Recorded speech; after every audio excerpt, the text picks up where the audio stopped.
ಇವತ್ತು ದೀಪಾವಳಿ 2ನೇ ದಿನ. ದಾರ ಇದು ಖರ್ಜೂರ 2 ಕೊಡ್ಬೇಕಾ? 2 ಇಡಬೇಕು. ಎಣ್ಣೆ ಮತ್ತೆ ತುಪ್ಪ ಚೆನ್ನಾಗಿ ಬರ್ತಾ ಇದೆ, ಉಬ್ಬುತ್ತಾ ಇದೆ.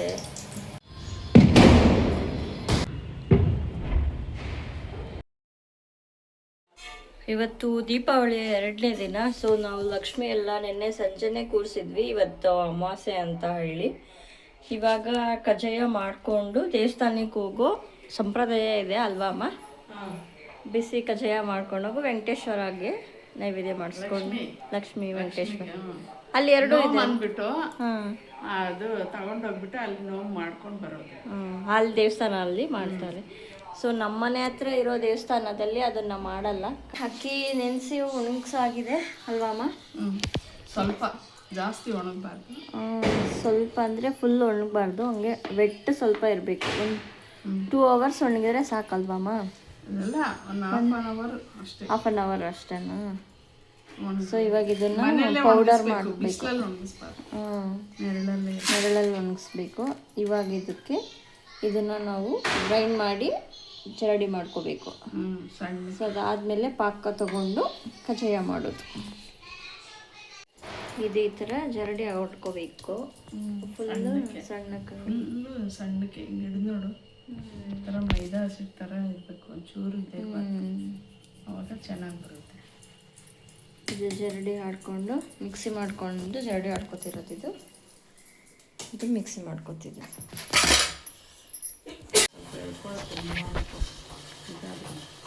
ಪಾಕ ತೆಗಿಯೋಕೆ ಇಟ್ಟಿದ್ದಾರೆ ಅಮ್ಮ. ಎಷ್ಟೆಷ್ಟು ಹಾಕಿದ್ದೀರಾ ಅದಕ್ಕೆ?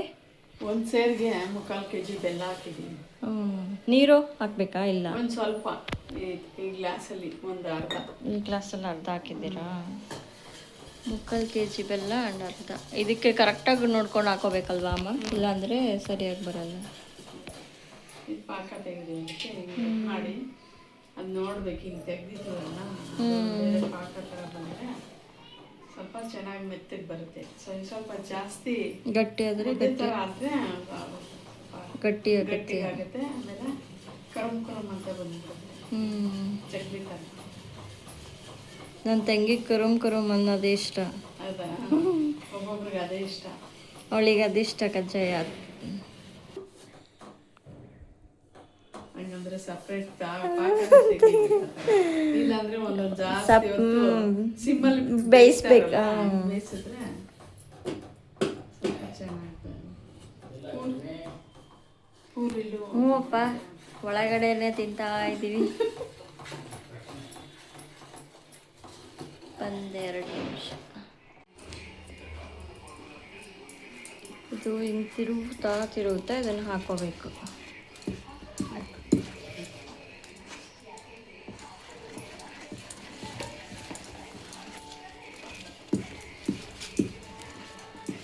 ಹಾಕ್ಲಾಮ?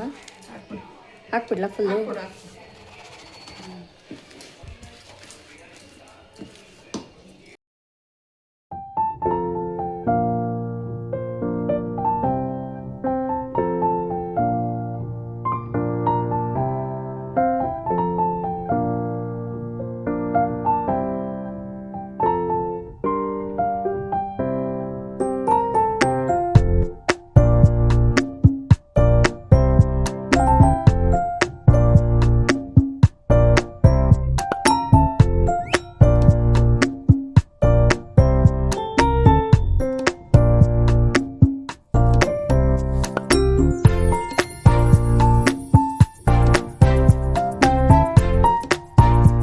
ಸುಮ್ಮನೆ ಹಂಗೆ ತಿರುಗಬೇಕಷ್ಟೇನಾ?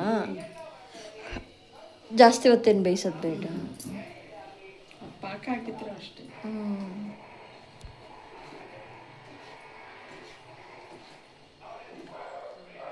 ಇಷ್ಟೇ. ಕಜ್ಜಾಯದ ಹಿಟ್ಟು ರೆಡಿ ಆಗೋಯ್ತು.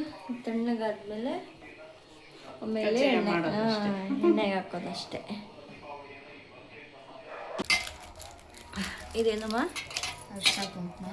ಅರ್ಶಿನ ಕೊಂಬು, ಇದು ನೋಮ್ದು ದಾರ, ಇದು ಖರ್ಜೂರ.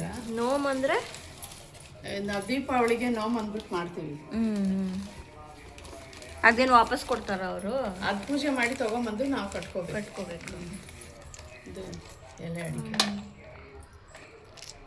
ಬಟ್ಲು ಅಡಿಕೆ ಕೊಡಬೇಕಾ? ಬಟ್ಲು ಅಡಿಕೆ ಇದೆಲ್ಲನೂ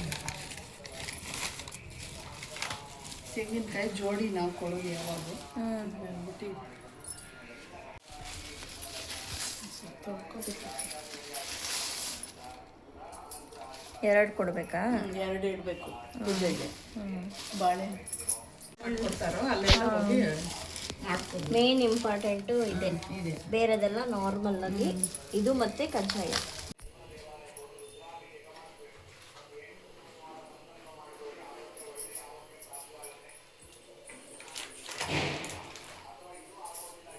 ಕಜ್ಜಾಯಕ್ಕೆ ಎಣ್ಣೆ ಮತ್ತು ತುಪ್ಪ ಚೆನ್ನಾಗಿ ಬಂದಿದೆ ಹಿಟ್ಟು ಅಲ್ವಾ ಅಮ್ಮ? ರೆಡಿ ಆಗ್ತಾ ಇದೆ ಕಜ್ಜಾಯ. ತೂತ್ ಮಾಡಲ್ವಾ ಅಮ್ಮ ಮಧ್ಯ? ನಾವು ಮಾಡಲ್ಲ, ಅದಕ್ಕೆ ಒಬ್ಬೊಬ್ರು ತೂತ್ ಮಾಡಿರ್ತಾರೆ. ಅದು ಒಡೆ ಥರನೇ ಮಾಡ್ತಾರೆ, ವಡೆ ಮಾಡಿದಂಗೆ ತೂತ್ ಮಾಡಿಬಿಟ್ಟು ಇದು ಮಾಡ್ತಾರೆ.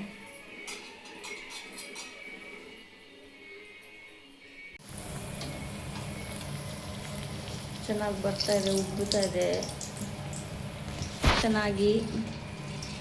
ಕಜ್ಜಾಯ ಟೇಸ್ಟ್ ನೋಡಬೇಕು ಆಮೇಲೆ, ದೇವಸ್ಥಾನಕ್ಕೆ ಹೋಗಿ ಬಂದಮೇಲೆ. ನೋಡೋಕೆ ಮಾತ್ರ ತುಂಬ ಚೆನ್ನಾಗಿ ಕಾಣಿಸ್ತಾ ಇದೆ.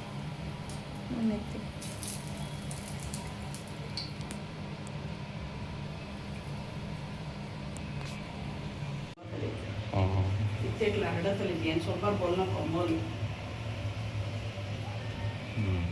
रोज लेंगे जाता हूँ ना मलगे फूल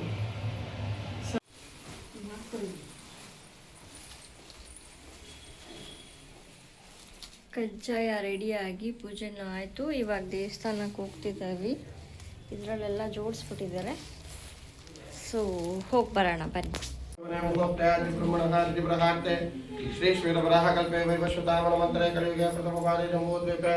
भरतवर्षे भरतखंडे दंडकारण्ये गोदावरी वाहनलिके भूतावतारे रामक्षेत्रे अस्मिन् वर्तमाने व्यवहारिके चंद्रमानेन प्रभवार्याः दृष्ट्याः संवत्सरा मध्ये मंगलकरोष्ठे विश्वावसु नाम संवत्सरे शुभयोगाशुभकरणे गुणविशेषेण दिक्तायां प्रवृत्तौ एतत् निर्माणस्य दक्षिणायने आश्विजमासे कृष्णपक्षे अमावास्यां पर्वदिनेन आचरिष्यमाणः वर्षे वर्षे निर्विघ्नेन कर्तव्यः श्री केदारेश्वर स्वामिनः वर्तमन्तिष्ठा केदारेश्वर स्वामिनः प्रीत्यर्थे एतत् पक्षे आचरिष्यमाणः एतत् पूजा कैङ्कर्यात्मन्यार्थे पूर्णफल अनुग्रह प्रसाद फलसिद्ध्यर्थं ಹೇಳ್ಕೊಳ್ಳಿ अस्माकं मम वर्षे वर्षे निर्विघ्नेनतः आचरिष्य व्रत पूजा कैङ्कर्य पूर्णफल अनुग्रह सिद्ध्यर्थं केदारेश्वर स्वामिनः प्रार्थनां समर्पयामि यजमानस्य समर्पयामि एते शतमरणीय तत्रमेज्ञापाशारदा पुरस्तादेभ्यो नमः विश्वे पञ्चसमर्थस्वस्या हरिद्रापरिमळ कुकुचूर्णं समर्पयामि गन्धद्वारान्द्रादर्शा नित्यपुष्टाङ्गरीशनेयम् ईश्वरेकं सर्वभूतानां स्वामिहोपयेष्यं हरिद्रापरिमळ कुकुचूर्णानि समर्पयामि. ಇದೆ ದಾರ ಕೈ ಕಟ್ಕೊಂಡು ಮತ್ತೆ ತೆಗ್ದಾಕ್ಬಿಡ್ಬೇಕಲ್ವಾ ಅಮ್ಮ? ತೆಗ್ದು ಇಡಬೇಕು. ಅದು ಬರೋ ವರ್ಷದವರೆಗೂ ಇಟ್ಟು ಕೊಟ್ಟು ಮತ್ತೆ ಅವರಿಗೆ ತಗೋಬೇಕು. ಅವರಿಗೆ ದೇವಸ್ಥಾನವ್ರಿಗೆ ವಾಪಸ್ ಕೊಟ್ಬಿಡೋದು. ಸೊ ಅವ್ರು ಅಲ್ಲಿ ಈಸ್ಕೊಂತಾರೆ. ಅವರು ಎಲ್ಲಾದರೂ ಏನು ಮಾಡ್ತಾರಂತ ಗೊತ್ತಿಲ್ಲ ಕರೆಕ್ಟಾಗಿ. ಅದು ನೀರಿಗೆಲ್ಲಾದರೂ ಬಿಡ್ತಾರೆ ತಗೊಂಡು. ಇದೆ ನಮ್ಮ ಮನೇಲಿ 2 ರೆಡ್ 4 ತಂದಿದ್ವಿ. 2 ರೆಡ್ 2 ಎಲ್ಲೋ ಅನ್ಸುತ್ತೆ. 2 ಎಲ್ಲೋ. ಸೊ ಅಮ್ಮನ ಮನೆಯಿಂದನೂ ಕೊಟ್ಟಿದ್ದಾರೆ ಅಮ್ಮಂಗೆ. ಅದು ಎಷ್ಟು ಬೇರೆ ಥರ ಇದೆ, ಇರಿ ತೋರಿಸ್ತೀನಿ. ಇದು ಅಮ್ಮ ಅವ್ರ ಮನೆಯಿಂದ ಕೊಟ್ಟಿರೋದು. ಇದಕ್ಕೆ ಹತ್ತಿ ಇದು ಇದೆ, ಕೊತ್ತೀವಲ್ಲ ರಾಖಿ, ಆ ಥರದ್ದೇ ಇದೆ. ಅದು ನೋಮ್ ದಾರನೇ. ಸೊ ಇದು ಎಲ್ಲದನ್ನು ನೆಕ್ಸ್ಟ್ ಇಯರ್ವರೆಗೂ ಸೇವ್ ಮಾಡಿಟ್ಟು ದೇವಸ್ಥಾನಕ್ಕೆ ತೊಗೊಂಡೋಗಿ ಕೊಡಬೇಕು. ನೋಮ್ ದಾರ ಪೂಜೆ ಮಾಡಿಸ್ಕೊಂಡು ಹಳೇದು ಕೊಟ್ಬಿಟ್ಟು ಹೊಸದು ತೊಗೊಂಬರಕ್ಕೆ ದೇವಸ್ಥಾನಕ್ಕೆ ಪೂಜೆ ಮಾಡಿಸ್ಕೊಂಬರಕ್ಕೆ ಹೋಗಿದ್ವಿ.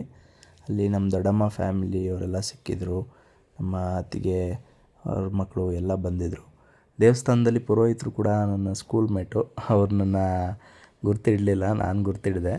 ತುಂಬ ಬ್ಯುಸಿ ಇದ್ದರು, ಮಾತಾಡ್ಸೋಕ್ಕಾಗಿಲ್ಲ. ಸೊ ನಮ್ಮ ದೀಪಾವಳಿ ಹೀಗಿತ್ತು. ಇದು ಅಮ್ಮ ಬಿಡಿಸಿರೋ ರಂಗೋಲಿ. ಎಷ್ಟು ಚೆನ್ನಾಗಿದೆ ನೋಡಿ, ಬ್ಯೂಟಿಫುಲ್ಲಾಗಿದೆ. Thanks for watching Adhunik Duniya YouTube channel. Please like, share and comment.